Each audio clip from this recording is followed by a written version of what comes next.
وإذ قالت أمة منهم لم تعظون قوما الله مهلكهم أو معذبهم عذابا شديدا قالوا معذرة إلى ربكم ولعلهم يتقون. സൂറത്തുൽ അഅറാഫിലെ 164-164 വചനത്തില് അല്ലാഹു സുബ്ഹാനഹു വ തആല നമുക്കൊരു കഥ പറഞ്ഞു തരുന്നുണ്ട്. അത് ശനിയാഴ്ച ദിവസം മീൻ പിടിക്കാൻ പോയ ഇസ്രായേൽ സന്തതികളിലെ നടന്ന ഒരു കഥയാണ്, സംഭവിച്ച കഥയാണ്. ആ കഥ നമുക്കറിയാം. ശനിയാഴ്ച മീൻ പിടിക്കാൻ പോയപ്പോഴുള്ള സംഭവം. ആ മീൻ പിടിക്കാൻ പോയ സന്ദർഭത്തിൽ അങ്ങനെ ഒരു തെറ്റിലേക്ക് അവർ നീങ്ങിയപ്പോൾ അവിടെ 3 തരം ആളുകളുണ്ട്. ഒന്ന്, അത് ധിക്കരിച്ചുകൊണ്ട് തന്നെ ആ തെറ്റ് ചെയ്ത മീൻ പിടിക്കാൻ പോയത് അതിൽ ചില കുബുദ്ധികളൊക്കെ ഉപയോഗിച്ച് അന്ന് മീൻ പിടിച്ച ആളുകൾ. വേറെ ചില ആളുകൾ അത് പാടില്ലത്തോ, ഇത് പടച്ചോൻ വിരോധിച്ചതാണ്, നിങ്ങൾ ചെയ്യരുത്, ഇത് വലിയ ശിക്ഷ കിട്ടുന്ന കാര്യമായി മാറട്ടോ എന്ന് ഉപദേശിച്ച ഉപദേശികൾ.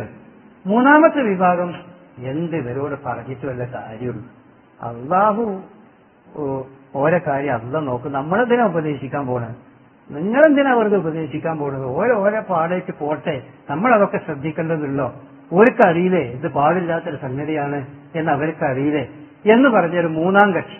അങ്ങനെയാണ് വിശുദ്ധ ഖുർആൻ നമുക്ക് പറഞ്ഞു. ഇത് പാലത്ത് ഉമ്മത്തും മീങ്ങും, അവര് ഒരു വിഭാഗം പറഞ്ഞു, ലിമ തനികൂന കൗമൻ, എന്തിനാ നിങ്ങൾ ഈ ആളുകൾ ഉപദേശിക്കാൻ പോകുന്നത്, അള്ളാഹു മുഹലിക്കും, അള്ളാഹു അവരെ നശിപ്പിച്ചോളുന്ന്, നിങ്ങൾ അവരെ ഉപദേശിക്കാൻ പോകണോ എന്ന് ചോദിച്ചു. അല്ലെങ്കിൽ വാഴ്ത്തി പോകും, അല്ലെങ്കിൽ അള്ളാഹു വളരെ നിന്ദ്യമായി ശിക്ഷിച്ചോളും. ഏതാപൻ ശരീരം ആളും. അപ്പൊ അവര് പറഞ്ഞു, മഅ്ദിറത്തൻ ഇലാഹ്, ഒന്ന് അള്ളാന്റെ അടുക്കൽ ഞങ്ങൾക്കൊരു ഒഴികഴിയുമാണല്ലോ, നിങ്ങൾ ഇങ്ങനെയൊക്കെ ഉണ്ടായിട്ട് ഇത് പറഞ്ഞോ, ഇങ്ങനൊരു സംഭവം ഇവിടെ നിങ്ങളുടെ കൺമുമ്പിൽ നടന്നിട്ട് നിങ്ങൾ അതിനെപ്പറ്റി സംസാരിച്ചോ, നിങ്ങൾ മിണ്ടിയോ എന്നൊരു ചോദ്യം ഞങ്ങളോട് അള്ളാഹു ചോദിക്കൂലേ. അപ്പൊ ഞങ്ങൾ മിണ്ടിയിട്ടുണ്ട് പടച്ചോനെ, എന്ത് ഞങ്ങൾക്ക് പറയാൻ കഴിയണം. വലഅല്ലഹും യത്തഖൂൻ. 2ാമത്തെ ഒരു പ്രതീക്ഷ, അഥവാ ഇത് ഒരു നന്മയിലേക്ക് എത്തിയെങ്കിലോ, ഞങ്ങൾ ഈ പറയുന്ന പറച്ചിലുകൊണ്ട് ആരെങ്കിലും അതിൽ നിന്ന് മാറി ഒരു നന്മയിലേക്ക് ഉണ്ടായെങ്കിലോ എന്നൊരു പ്രതീക്ഷയും. ഈ ഒരു പ്രതീക്ഷയോടുകൂടി എന്തെങ്കിലും നന്മ ഉണ്ടാകും എന്ന പ്രതീക്ഷയോടുകൂടി തിന്മകളോട് നമ്മൾക്ക് പ്രതികരിക്കാൻ നമുക്ക് സാധിക്കണം. തിന്മകളോട് പ്രതികരിക്കുക എന്നുള്ളത് അതൊരു മുസ്ലിമിന്റെ സ്വഭാവമാണ്.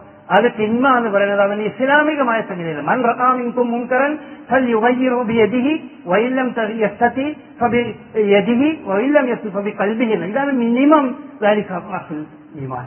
ഈമാൻ ഒരാളെ മനസ്സിലുണ്ടാകാൻ ഏറ്റവും ചുരുങ്ങിയത് ഒരു കാര്യം, മുൻകറായ ഒരു കാര്യം, ശരിയല്ലാത്ത, സാംസ്കാരിക വിരുദ്ധമായ, മോശപ്പെട്ട എന്ന് നമ്മൾ മനസ്സിലാക്കുന്ന ഒരു സംഗതി നമ്മുടെ കൺമുമ്പിൽ കണ്ടാൽ അത് നമ്മളോട് തടയാൻ കഴിയുമോ എന്ന് നോക്കണം. അവനാന്റെ വീട്ടിലോ അവനാന്റെ മക്കളിലോ ഒക്കെ കാണുമ്പോൾ ചിലപ്പോൾ നമുക്ക് അവരെ നിർബന്ധിച്ച് അതിൽ നിന്ന് തടയാൻ നമുക്ക് കഴിയും. അങ്ങനത്തെ സംഗതികൾ ഇപ്പോ വീട്ടിലേക്ക് കള്ളു കുടിച്ചോ ലഹരി അടിച്ചോ വേറെ രീതിയിലൊക്കെ മക്കളൊക്കെ വരുമ്പോൾ അവരെ അടിക്കാനും അവരെ ശാസിക്കാനും അവരെ തടഞ്ഞു വെക്കാനും ഒക്കെ ആ മാതാപിതാക്കൾക്ക് ചിലപ്പോൾ കഴിയും. നാട്ടുകാർക്ക് ഇതൊക്കെ കഴിഞ്ഞോളണമെന്നില്ല, നാട്ടുകാർക്ക് അത് ചെയ്യാൻ പറ്റില്ല, അത് നിയമവിരുദ്ധമാകും.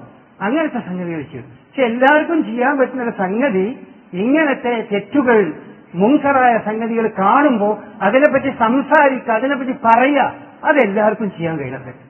എല്ലാവർക്കും ചെയ്യും. നമ്മുടെ നാട്ടിൽ പ്രത്യേകിച്ചും ഇന്ത്യ രാജ്യത്തിന്റെ ഭരണഘടന നമുക്ക് അനുവദിച്ചു തന്ന ഒരു കാര്യമാണ്. നമ്മൾക്ക് സ്വതന്ത്രമായി നമ്മുടെ വിയോജിപ്പുകൾ രേഖപ്പെടുത്താൻ ഈ രാജ്യത്തെ ഭരണഘടന നമുക്ക് അനുവാദം നൽകുന്നത്. വിയോജിപ്പുകൾ രേഖപ്പെടുത്തണം.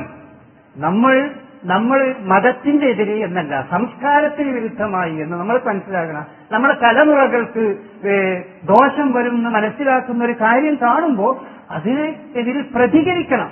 ആ പ്രതികരിക്കുക എന്നുള്ളത് ഒരു ഇസ്ലാമിക മനസ്സാക്ഷിയുടെ ഭാഗമാണ്. ഈ സൂംബ ഡാൻസുകളെ സംബന്ധിച്ചൊക്കെ പറയുമ്പോൾ അതാണ് അവിടെ നമ്മൾ നിൽക്കേണ്ടത്. അതല്ലാതെ ഈ സൂംബ ഡാൻസ് എന്ന് പറയുന്നത് ഒരു ആരോഗ്യ പരിരക്ഷണത്തിന് ഉപയോഗിക്കുന്ന ഒരു എക്സസൈസ്. എല്ലാവർക്കും അതിനേക്കാൾ നല്ല എക്സസൈസുകളും അതുപോലുള്ള എക്സസൈസൊക്കെ പലരും ചെയ്യുന്നതാണ്. അതല്ല, നമ്മളുടെ ചെറിയ കുട്ടികളിൽ തലമുറകളിലേക്ക് ഇത്തരം സംഗതികൾ കൊണ്ടുവരുമ്പോൾ അതിൽ അനാവശ്യമായ സംഗതികൾ കടന്നുകൂടുന്നുണ്ടെങ്കിൽ, ലിബറലിസത്തിന്റെ തോരണിഞ്ഞുകൊണ്ടാണ് അത് കടന്നു വരുന്നതെങ്കിൽ അതിനെപ്പറ്റി ഉണർത്തണം. ഇതിങ്ങനെ ഒരു അപകടം അതിലുണ്ട് കേട്ടോ എന്ന് പറയണം. അത് പറയുക എന്നത് ഇസ്ലാമിക മനസ്സാക്ഷിയുടെ ഒരു ഭാഗം തന്നെയാണ്. ഏറ്റവും ചുരുങ്ങിയത് ഇന്ത്യ രാജ്യത്ത് അതിനുള്ള സ്വാതന്ത്ര്യം നമുക്കുണ്ട്. അത് പറയുന്ന അല്ലെങ്കിൽ അത് ആരെങ്കിലും പറഞ്ഞാൽ അവരെ ശിക്ഷിക്കുക എന്ന് പറയുന്നത് ഭരണകൂടത്തിന് ചെയ്യാൻ കഴിയുന്ന കാര്യമാണ്. ഏത് ഭരണകൂടവും അങ്ങനെ തന്നെയാണ്. ഭരണകൂടത്തിന് വിരുദ്ധമാണ് എന്ന് തോന്നുന്ന കാര്യങ്ങൾ ആരെങ്കിലുമൊക്കെ പറഞ്ഞു വരുമ്പോ അവർക്ക് അതിനെതിരെ ശിക്ഷാ നടപടിയിൽ കൈക്കൊള്ളും. ശിക്ഷാ നടപടിയിൽ കൈക്കൊള്ളുന്നത് ആ ശിക്ഷാ നടപടി അത് ശരിയോ തെറ്റോ എന്ന് പറയാനുള്ള അതിനുള്ള അവകാശം മറ്റുള്ള ആളുകൾക്ക് ഈ നാട്ടിലെ പ്രജകൾക്കുണ്ട്.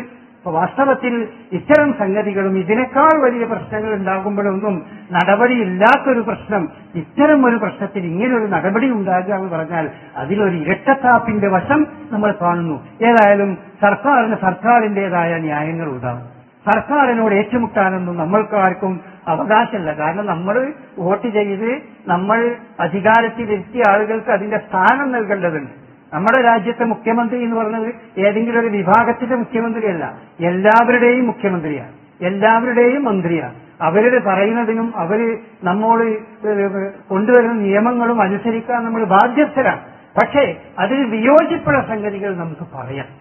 അത് പറയാൻ നമുക്ക് സ്വാതന്ത്ര്യമുണ്ട്. ആ സ്വാതന്ത്ര്യം അതൊരിക്കലും ഒരാളും ഹനിക്കുന്നത് ശരിയല്ല. അങ്ങനെ സ്വാതന്ത്ര്യം ഉപയോഗിച്ച് മുസ്ലിം സംഘടനകളിലും അതുപോലെ തന്നെ ഹൈന്ദവ സംഘടനകളിലും പെട്ട ആളുകൾ സൂംബ ഡാൻസിനെ സംബന്ധിച്ച് ആ സ്വാതന്ത്ര്യം ഉപയോഗിച്ച് പറഞ്ഞിട്ടുണ്ടെങ്കിൽ അതൊരു തെറ്റായ സംഗതിയാണ്. അതങ്ങനെ തന്നെയാണ് അത് വേണ്ടത്. അപ്പോഴേ നമ്മുടെ നാട്ടിലെ ജനാധിപത്യം നിലനിൽക്കുകയുള്ളൂ. ആ ജനാധിപത്യം അതിനെ മറ്റു പല രീതിയിലും വ്യാഖ്യാനിച്ചുകൊണ്ട് നമ്മൾ അതിനെ വിധി എഴുതുന്നത് ശരിയല്ല. അതിലൊരു വർഗീയതയുടെ വശമില്ല, അതിലൊരു മതസ്പർദ്ധയുടെ വശമൊന്നും ആ വിഷയത്തിലില്ല. അതൊക്കെ നമ്മൾ വളരെ മാന്യമായ രീതിയിൽ പരസ്പരം സംവദിക്കുന്നതിന്റെ ഭാഗമായി നമ്മൾ മനസ്സിലാക്കണം. അപ്പൊ അതുകൊണ്ട് സൂംബ ഡാൻസ് പോലെയുള്ള സംഗതികളെ പറ്റി ആലോചിക്കേണ്ടത് ഏറ്റവും പ്രധാനമായി അത് രക്ഷിതാക്കളാണ്. എന്റെ മക്കൾക്ക് അത് ഗുണകരമാകുമോ ഇല്ലേ, അതിനനുസരിച്ച് രക്ഷിതാക്കൾ അതിനനുസരിച്ച് തീരുമാനമെടുക്കേണ്ടതാണ്. അതാണ് ആ വിഷയത്തിൽ ചെയ്തത്. സർക്കാരിന്റേതായ നിലപാടുമായി മുന്നോട്ട് പോകേണ്ടി വരും. സർക്കാർ വളരെ ന്യായമായ രീതിയിൽ പറഞ്ഞു സൂംബ ഡാൻസ് എന്നത് അത് ആരെമേലും അടിച്ചേൽപ്പിക്കുകയില്ല, അത് നിർബന്ധമില്ല എന്ന് പറഞ്ഞു. വളരെ നല്ലതാണ്. അങ്ങനെ പറഞ്ഞു. എല്ലാവരുടെയും സ്വാതന്ത്ര്യത്തെ വകവെച്ച് നൽകിയിട്ടുണ്ട്. ആ അർത്ഥത്തിൽ തന്നെ അടിച്ചേൽപ്പിക്കുകയില്ലെങ്കിൽ അവിടെ രക്ഷിതാക്കളപ്പോ അത് വേണോ വേണ്ടേ എന്ന് രക്ഷിതാക്കൾ തീരുമാനിക്കണം. സ്കൂളുകൾ അത് നടപ്പാക്കണോ നടപ്പാക്കണ്ടേ എന്നുള്ളത് സ്കൂളുകൾ തീരുമാനിക്കണം. അതിനൊക്കെ അവർക്ക് അവകാശമുണ്ട് എന്ന് നമ്മളുടെ സർക്കാർ നമ്മോട് പറഞ്ഞിട്ടിരിക്കുകയും. ഏതായാലും അതൊരു ഗുണകരമായ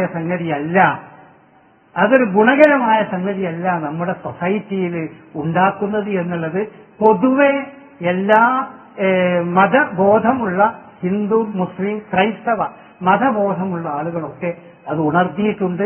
ആ ഉണർത്തലിന് അതിൻ്റെതായ ഫലമുണ്ട്. അത് ഏതർത്ഥത്തിലും ഗുണകരമായ കാര്യമാണ്. ഇസ്ലാമിനെ സംബന്ധിച്ചിടത്തോളം, മുസ്ലിങ്ങളെ സംബന്ധിച്ചിടത്തോളം അത്തരം കാര്യങ്ങൾ പറയുക എന്നുള്ളത്, അത് ഉണർത്തുക എന്നുള്ളത് അവരുടെ മതപരമായ ഒരു ബാധ്യത കൂടിയാണ് എന്ന് നമ്മൾ മനസ്സിലാക്കുക. അല്ലാഹു സുബ്ഹാനഹു വ തആല ശരിയായ രീതിയിൽ ദീൻ പഠിച്ച് മനസ്സിലാക്കി അതനുസരിച്ച് ജീവിക്കുന്ന സത്യവിശ്വാസികളുടെ കൂട്ടത്തിൽ നമ്മെല്ലാം ഉൾപ്പെടുത്തുമാറാകട്ടെ.